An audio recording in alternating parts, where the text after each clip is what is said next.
This program is brought to you by LegendaryStrength.com. The content found here is for informational purposes only and is not intended as medical advice. It is recommended you talk to your qualified health professional before making any changes to your exercise plan, diet, or prescription medication use. Legendary Strength is not responsible for any claims made during this program. Welcome to another Legendary Strength podcast, the second ever one. Today, I want to talk to you about one of my favorite forms of exercise. I have a lot of favorites, but top of the list would be kettlebell juggling. And so that's what we're going to be talking about today. Uh, Before we get into some of the details of it, I'd like to tell you how I got started with kettlebell juggling. It was back in, I think, 2007, maybe late 2006 when I first experienced kettlebells. And with that, my friend had got some, so I started training with them a little bit here and there. Along with that, we did some of the basic kettlebell juggling, just a little bit of the flips and that sort of thing. About a year or so later, I went to the RKC, and back then, one of the senior RKC instructors, hard to remember with all the different master and senior and different names I got going on, but back then, the senior RKC instructor was Jeff Martone, and I happened to be in his group. I'd already seen his DVDs on his hand-to-hand kettlebell juggling, so I had experienced a little bit of this before, but seeing him there and seeing him, the ease and grace with which he did the kettlebell juggling, it really inspired me to take it further. So when I got back home from the RKC, on top of working on all the other kettlebell drills, I regularly devoted time to practicing those kettlebell juggling skills. I learned and mastered every move found in his DVDs, and I kept on searching for more. Once you go into kettlebell juggling, you realize it's really a creative art. You can learn and come up with your own moves. It's almost every time, even now when I've done so many things, but going out there, still coming up with new things all the time. But one of the other things I did was I searched around online, YouTube and other video sharing sites, and looked at some of the videos of the Russian kettlebell jugglers. In Russia and some of the other countries, along with the kettlebell competitions, what they'll usually do is they'll have a show of basically a person that does some kettlebell juggling. So it's just more of a performing aspect of it. Although I think they do have some competitions with kettlebell juggling as well, where it's judged and everything like that. Anyway, there's quite a few videos online, and just studying those, I was able to pick up new moves that I could see there that I hadn't tried before. And that way, through the practice, through working on it quite regularly at the park and at my house as well, I picked up even more new moves, and I kept going forward until eventually I put together my own DVD set that really covered everything I had at that point. After that time, usually what happens after I put out a product is I don't train it all that much anymore. I move on to doing other things. Like I said, there's so many different things that I love to do in the physical training world, so it was time to move on. Like a time after that, instead of the kettlebell juggling, I devoted myself to the kettlebell snatch. Well, recently, after years off without really devoting a lot of time to kettlebell juggling, every once in a while I would do a little bit here and there. Someone would ask me to perform, or I'd go to a thing where I included it in a show, that sort of thing, but I didn't train it regularly. Well, within the past couple months, that has changed. Been going to the park, do various gymnastic strength feats, and along with that, usually carry a kettlebell, and am doing a lot of kettlebell juggling there. And of course, getting back into it and regularly devoting time to it, I'm coming up with all sorts of new things. If you've seen any of the couple videos I've posted online already, and I got more coming, just showing some of the new stuff that I've come up with. We'll be talking about that in a bit, but I want to talk about, if you have never tried kettlebell juggling, why might you be interested? Why would it be something that you want to start with? There's, like I said, so many different ways you can train, and really, for the most part, most of them are really good. It really depends on your goals and what you want to get out of your training. So why would you choose kettlebell juggling over something else? Because unfortunately, you can't do everything. As much as we try as physical culture renaissance man, if you read the report I wrote about that, you can do a whole lot, but you really can't do everything. So you do have to pick and choose among the different things that are available. So why kettlebell juggling? The biggest reason is it's fun. there's no doubting that it is simply one of the most fun things to do because it's such a challenging skill along with the strength and endurance you can gain from it. So if you can have something that's a lot of fun, then why would you do something that's not fun? All the training that I do enjoy. Some of it more than others, definitely, but I enjoy it all. I commonly say this to people, if I had to go to a commercial gym and spend 45 minutes on a treadmill, I wouldn't want to work out either. The problem is so many people, they don't work out because they don't find something that they actually enjoy. Now, not everyone's going to necessarily enjoy, doing all the crazy things I do. I don't expect them to do, but there are so many different options. Why don't you find something that's really fun? Kettlebell juggling, I think, is one of the most fun forms of training. Not only that, but it's really the most impressive thing that can be done with a kettlebell. This is visually impressive, and even to people that don't understand what kettlebells are. If you were to do a 10-minute snatch set or jerk set or just press a heavy kettlebell, your average person wouldn't understand really what was going on. They wouldn't think that they might think it's impressive, but they wouldn't really get it. Now, if you just have them pick up a 50-pound kettlebell and then you start throwing that around over and around your body, doing all sorts of flips and that, they're going to be amazed by it. So that's another good reason. Now, as far as the training benefits you get out of it, kettlebell training more than anything else, except actual probably wrestling or martial arts, it's chaotic. So it's a way to get that chaos in your training, which may then be applicable to those sort of sports as well. And what I mean by chaotic is usually when you're doing kettlebell juggling, you're not doing one move over and over and over again. Sometimes I do this, but most of the time it's a flow. So you learn how to do a number of different moves and then you mix and match and put them together in all sorts of different patterns. And when you're doing this, understand with the kettlebell swing, for instance, every single rep is going to be the exact same. You get in a certain groove, a certain pattern with that movement. Now with kettlebell juggling, it's not the same. Even though you may strive for that, it's next to impossible to, if you're doing like an over the shoulder throw with the kettlebell, to do that and have the exact same takeoff and catch with the kettlebell each time. It may get slightly more rotation, so that changes how your grip hits it. Sometimes when you're doing harder tricks, you don't get a very good grip on the bell, and you end up catching with just your fingertips and catching that bell and having to divert it to change the direction of its force. So you're moving completely outside the bounds of just really set in groove. Now there are times when you definitely need to groove in an exercise. If you want to go somewhere very far with the swings, do high reps or snatches, then you need to have that exact groove.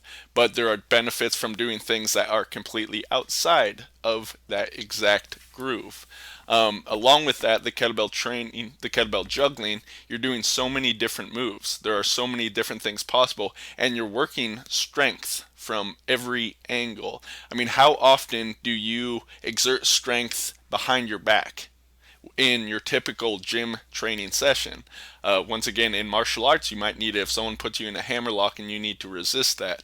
You might need that sort of strength. But the kettlebell juggling, there are moves where you're actually working behind your back. And like I said before, nothing's exact. One of the reasons that I think I'm able to get away with not doing perfect form in the deadlift, where I'm rounding my back, I don't recommend anyone else should do this, but it happens to work for me, and if it works for you, great. I don't think it's necessarily wrong. It works for me. Part of the reason I think it does work for me is from the kettlebell juggling.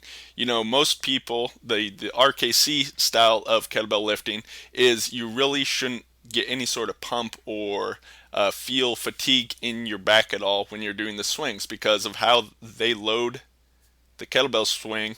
It's all in the hips. Now, if you look at the Gear Sport, it's then taken at least partially upon the back. When you're doing kettlebell juggling with the chaotic movements, sometimes you catch it not in the perfect place. So you're going to be catching that force using your back, and it's not always just on the hips. So you strengthen the lower back. Now, there are certain people that think you should never do anything, you should never bend over to the side and pick something up because it's going to destroy your spine. Well, if you believe that, then that's going to very much narrow what you can do. And if you never strengthen those patterns, then yeah, you may get injured if you ever happen to do it.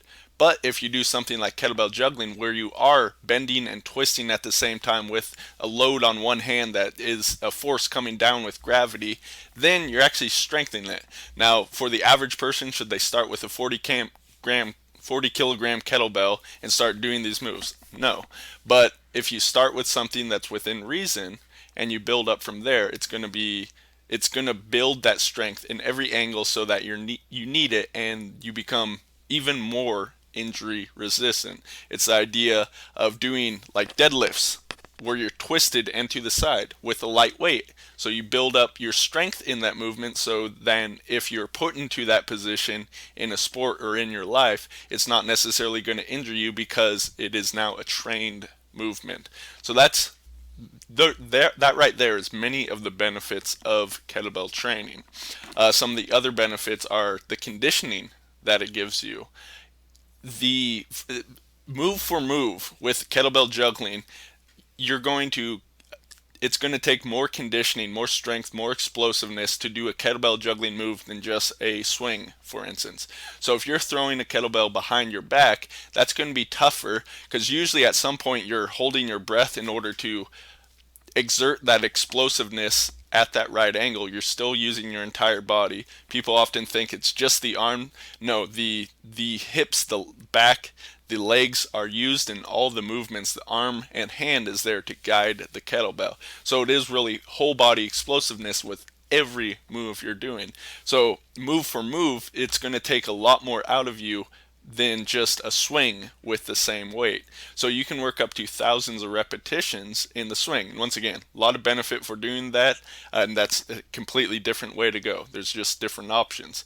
But with kettlebell juggling, you'll find you do a set, and then after you end it, you realize just how hard you're breathing, because through that set, you may be holding your breath at certain portions to catch or to swing and let go of the kettlebell, but then you're having to breathe again in some sort of pattern, and it becomes much tougher, especially as you get into even more complex kettlebell juggling moves or working with heavier weights.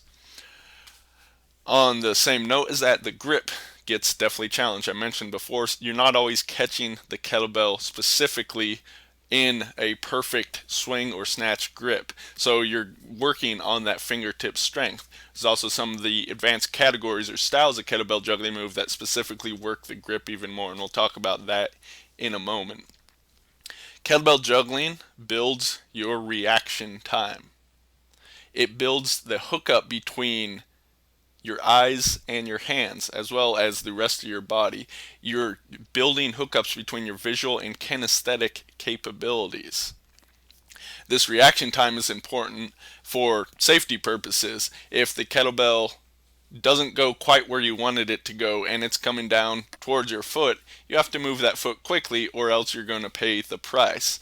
Some people ask that, why do you do the kettlebell juggling barefoot? I can just see that kettlebell coming down on your foot.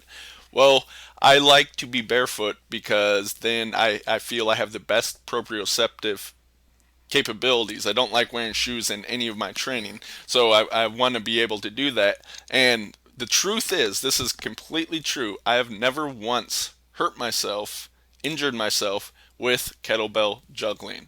I've come close many times. I've come very close to having kettlebells drop on my feet, but my feet always get out of the way in time. So it builds your reaction time in your hands. It builds the reaction time in your feet. It builds your ability to see a kettlebell, see a moving object much easier than just if you were doing swings, for instance. You don't really have to pay attention. You can close your eyes and swing all day.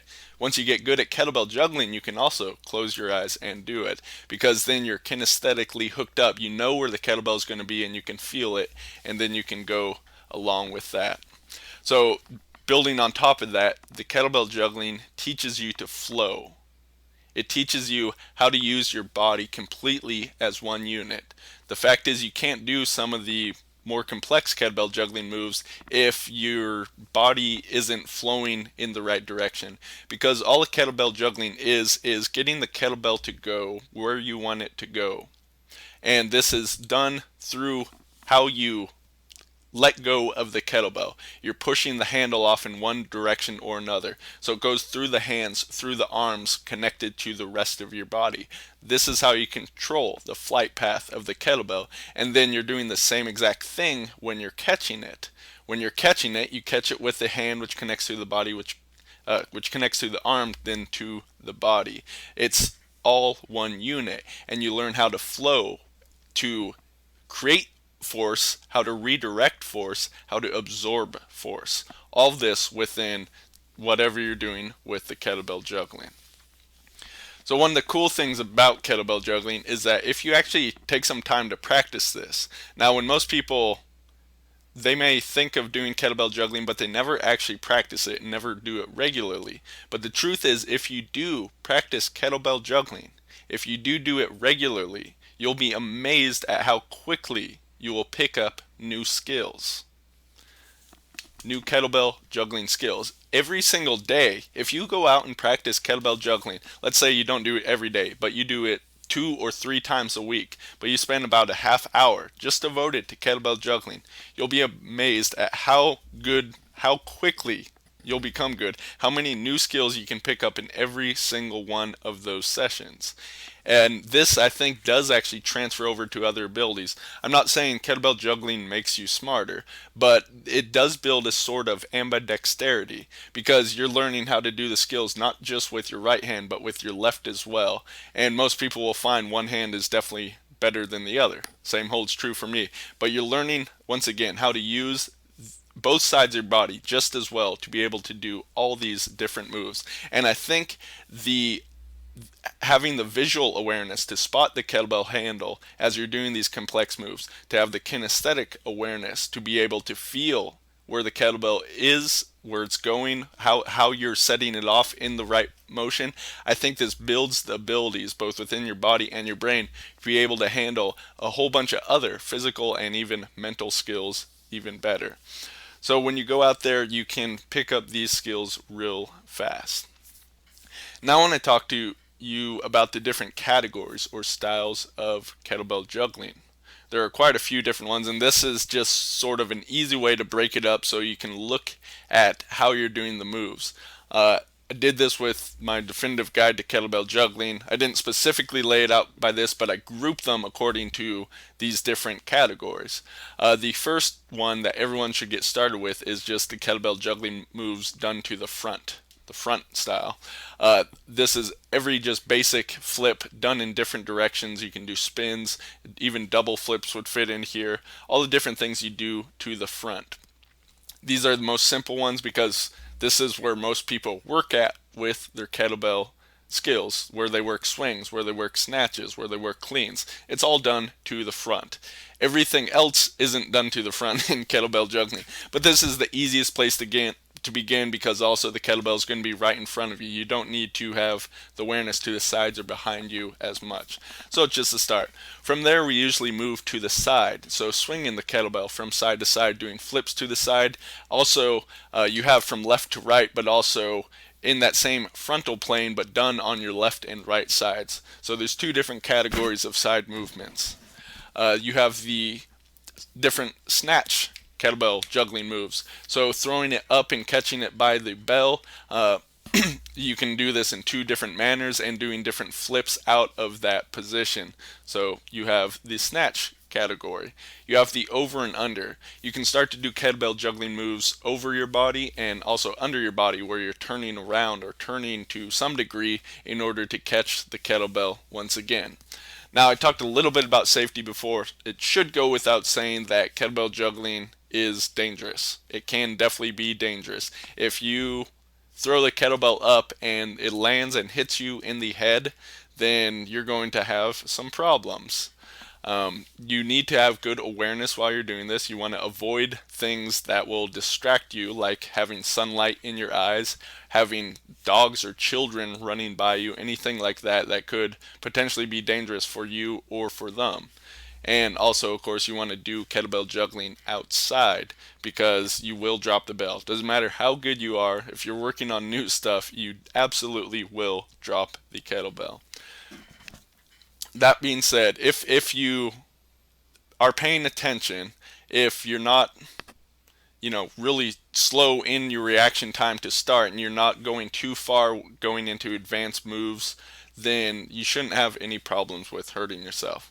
So anyway, back to the categories. So we talked about over and under. That's some real fun ones where you start moving around. You have the kettlebell juggling moves behind you. This is what stops many people. Most people, even if they don't practice kettlebell juggling, with a tiny bit of work, they can do the front juggling skills, even get some of the side ones, but the behind the back and behind the hip moves, that's what really ends up stopping people, because once again, they're not used to exerting force in these ranges of motions. They have no awareness of what's going on behind them. They don't know the specific how to actually do these moves in the right way in order to get the kettlebell to go where they want to go.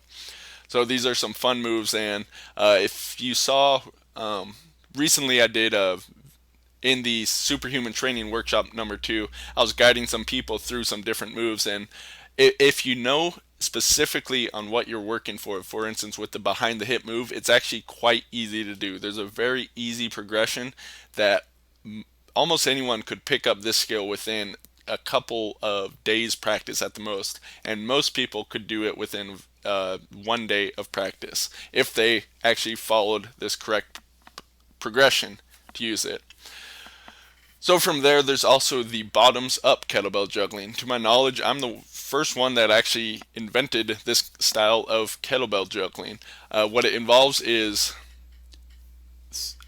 flipping, catching, and spinning the kettlebell into a bottoms up position and out of a bottoms up position. So there's a whole lot of things you can do with this, and these are some of the more difficult kettlebell juggling moves.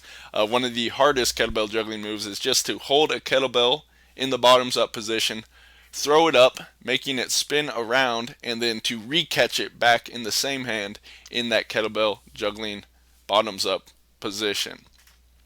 So like I said, these are some of the moves that really work the grip a lot more, because you're having to explosively close on the handle as you're doing these moves. If you've tried it at all or seen videos, you'll notice that you don't tend to catch the kettlebell perfectly on the handle every time. Sometimes you're off a little bit. Sometimes you just are going for it, but it's off to the side, so it ends up falling. But you're squeezing to really be able to hold it there. So that's one version of the kettlebell juggling that really works the hands and fingers tremendously. Another kind that I actually just came up with, and I'm surprised I hadn't really worked with this more. This came about when I was working with my friend doing some partner kettlebell juggling, and I call this cannonball style, because what this involves is to avoid the handle, and you're grasping the ball of the kettlebell. And if you're doing swings in this position and trying it with two hands or one hand, it works the fingertips tremendously, especially if you're using something like a 24-kilogram kettlebell. It's kind of amazing how tough this can be on the fingertips. Very fun stuff, something just started working with, going to do a whole lot more in the future with this. On top of that, you also have some of the even more advanced categories. You have double kettlebell juggling. This is using two kettlebells at once. It limits the amount of moves you can do, but they become not twice as hard, but probably 4 or 5 times as difficult to do. You also have partner kettlebell juggling. This is where you're actually throwing the kettlebell to another person. When most people have done this before, not a lot of people have taken this to a big level, but it's usually just the front juggling moves.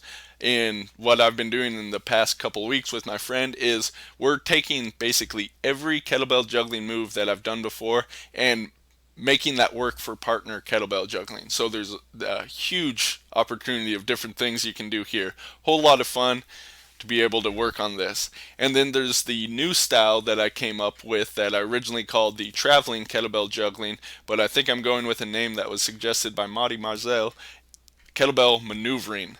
What this involves is moving your feet, so you're walking, running, turning around, doing all sorts of movements along with all the different kettlebell juggling movements. This amps up the conditioning, this amps up the difficulty of doing the moves. It also happens to make it a lot more fun. So with this stuff, this is definitely not something that you should get started with right away. You need a very firm foundation in all the basic kettlebell juggling moves in order to be able to do this. Next, let's talk about weights. You should use a kettlebell that you feel comfortable with. that being said, I think for most men, if you get to a certain point in your strength, you shouldn't really go lighter than a 16 kilogram kettlebell. If you're first starting out, you don't have a whole lot of strength or endurance, you can definitely go lighter, like a 12 kilogram. I really wouldn't advise going lighter than that. There is a problem that happens when you go too light with kettlebells. What happens is there's the ratio of the weight that is in the bell part versus the handle starts to increase with the lighter kettlebells. What happens then is when you're doing the kettlebell juggling moves, it's more likely to spin out of direction when you're trying to just do a simple flip, for instance, because once again, there's more weight in the handle versus the bell with those lighter bells as opposed to a heavier bell. Now with the 16 kilogram, this can still happen. Once you get to 24, you're at a really good size where it's not likely to happen. It's really easy to throw it and get it to go where you want because of the ratio of the weight. So I don't advise going too light. For me, where I'm at in the strength fitness, even the 16 kilogram is really light. I can basically work on any move I want to with that one. It still can build strength in those odd angles. It still can build conditioning if I go at it for a while. But even then, I'm starting to work more and more with at least the 24 kilogram kettlebell. Now, how heavy can you go? You can go as heavy as you want. What happens is there's moves you can do with basically any kettlebell. It's just the amount of moves you can do goes down as the weight goes up.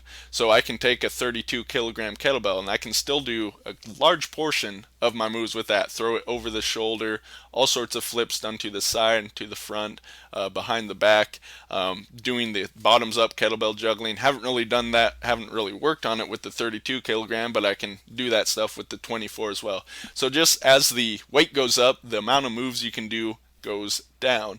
If you are looking to build more explosive strength, definitely working with these heavier weights will allow you to do that.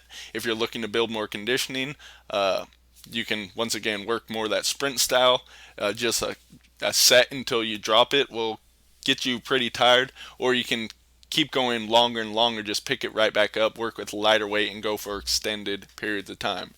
Now for women, a little bit of different matter. That whole handle to bell ratio of weight still matters, but if you don't have the strength and conditioning to be able to last very long with the weight, you can definitely go to an 8 kilogram kettlebell or 12 kilogram kettlebell and start from there.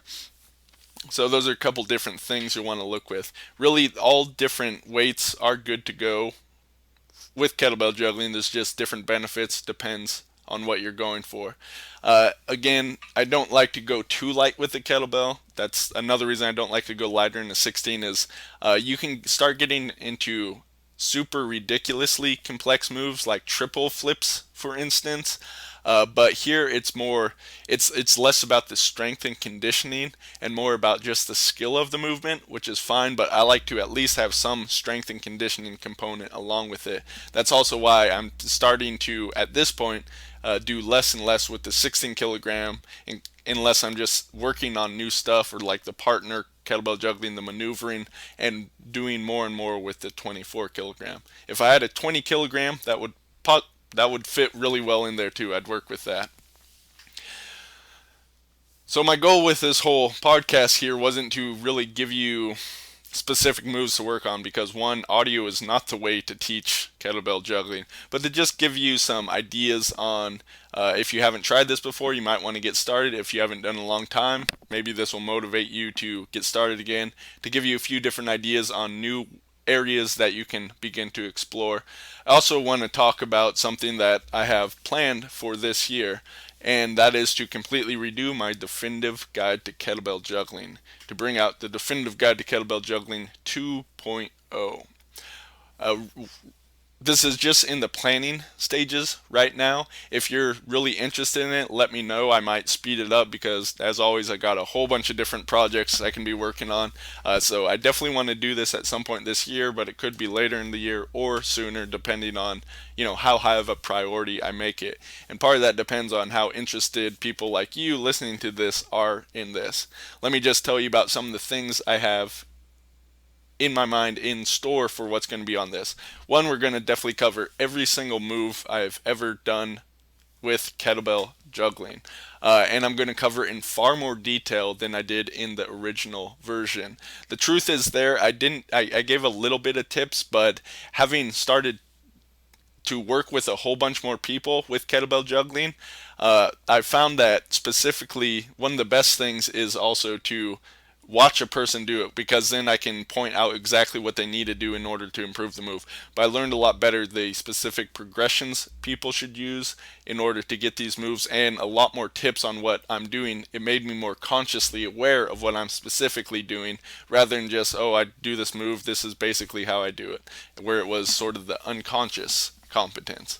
So I'm going to go into a whole bunch more details on every single move. So this includes all the new moves and also all the new methods of kettlebell juggling that I've since developed and explored since I released that back in, I believe it was 2008. Like I said, way more in depth. And another thing I want to add to this is progression levels, to make some way of going with of taking the kettlebell juggling and say, okay, I'm here, here's the next goal I'm going for.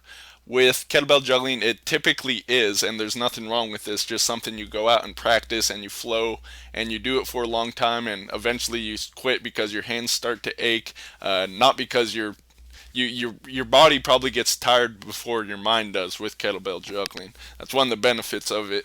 But I'd like to make it a little more, in some ways, step-by-step progressive. So setting out specific routines for people to do, or specific moves to match that will then say, okay, you progress from level 1 to level 2, level 3, up, so on and so forth, until so they have a specific goal to work for at each level that gives them a way to progress with the moves. And it doesn't just leave them all up to them. This will be specific routines, or repeating a certain move a certain number of times and getting it successfully down before moving on to the next one. So that's some of the options, or some of the things I'm looking at doing in there. If you have any great ideas about this, I'd love to hear them. I'm also thinking about actually doing this course as all online, just having like a membership site, just having all the videos available there so I can continually add to it and add even more material over the years. Really want to make this the definitive guide to kettlebell juggling, covering every single detail that could possibly be out there, to cover in the best information, best methods possible to give you exactly what you need. Break down each move into as many steps as is necessary to help you get them and to help you progress from one move to the next as fast as you possibly can. Because of all the benefits that kettlebell juggling gets, I think more and more people should do it. If you're interested in it, this is going to be coming out.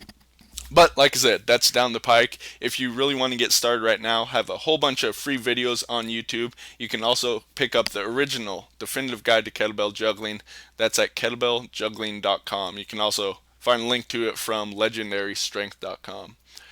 So that's going to wrap it up. Gone a little over half an hour here. Hope you enjoyed me rambling here about how great kettlebell juggling is. I'm excited and can't wait till my next practice session. I'll talk to you on the next podcast.